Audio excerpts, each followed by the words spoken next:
Now I'm looking at the picture, and I'm going, that's way too bright. I just know that I don't want to go any higher than that because I start trashing a lot of detail. So I start bringing it down just until the highlights in the picture look good. I'm not looking at the image as a whole. I'm looking at the brightest areas. And I'll just decide. Each image would be different, and each photographer has a different idea as to what good looks like. Right?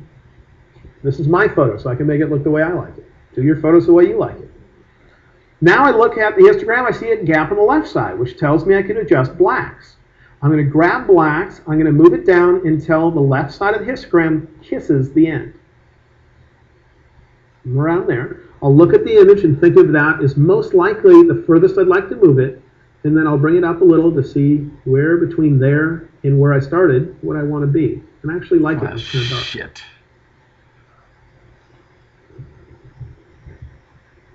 And then at any time, if you think the dark-ish areas, not dark-est, dark-ish areas need adjustment, that's shadows.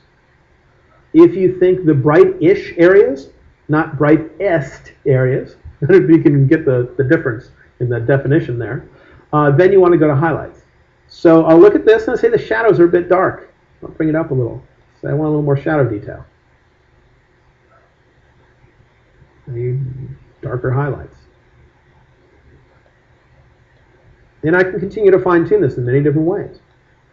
It all depends what you think looks good in a photo.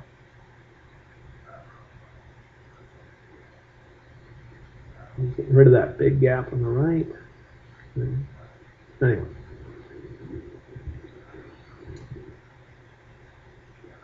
So I think we've covered the general concepts in this area here, down here, and how they relate to the histogram, at least conceptually. So exposure is overall brightness. Whereas if the problem is in the dark-ish or brightish areas, it's highlights and shadows you want to go to. When you're done adjusting that stuff, and you look at the histogram, you see gaps or spikes on the ends, then you want to go to whites or blacks. That works at the extremes of brightest, absolute brightest, and absolute darkest. But when you're adjusting whites and blacks, there's a way to see where it's happening. Because a histogram tells you if you're getting solid black or solid white, but if you have a noonday sun, the sun's going to be white in the picture. You don't get sunspots in those. It's only at sunrise or sunset you see detail in the sun. So what if you have a noonday sun? You're going to have a spike on the end of your histogram because you're going to have a large area white. But how can I tell if other areas away from the sun are turning white? If you have a silhouetted picture, you're going to have a spike on the left because you're going to have black where your subject is. How can I tell if it's where I want it or it's beyond that? Here's how you tell. Once I'm done adjusting the whites or black sliders, I'll move my mouse. Well, how should I say this?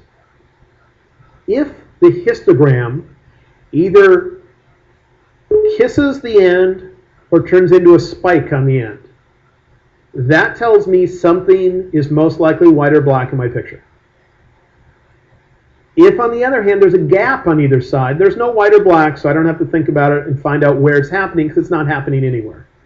So if there's a gap on right or left, you don't have to do what I'm about to do. Only if the histogram is kissing the edge or turning into a spike on the edge would I do the following. Okay? If it's on the left side, I would be doing the black slider, as always. If it's on the right side, I'd be doing the whites. There's a gap on the right, so I don't need to do whites.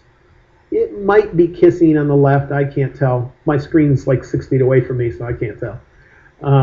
So I'm going to do blacks. Here's what you do. Go to the slider that you're thinking about. If it's on the left side, it'd be blacks. If it's on the right side, it'd be whites. Move your mouse on top of it. Get it centered right on that slider as if you're about to click. Imagine you're going to try to click on it without moving it. Then on your keyboard, hold down the Option key if you're on a Mac, Alt if you're in Windows, and keep it held down. Then click that slider, and it's going to give you a different view of your picture. If you're working with the black slider, your screen should turn white for most of the screen.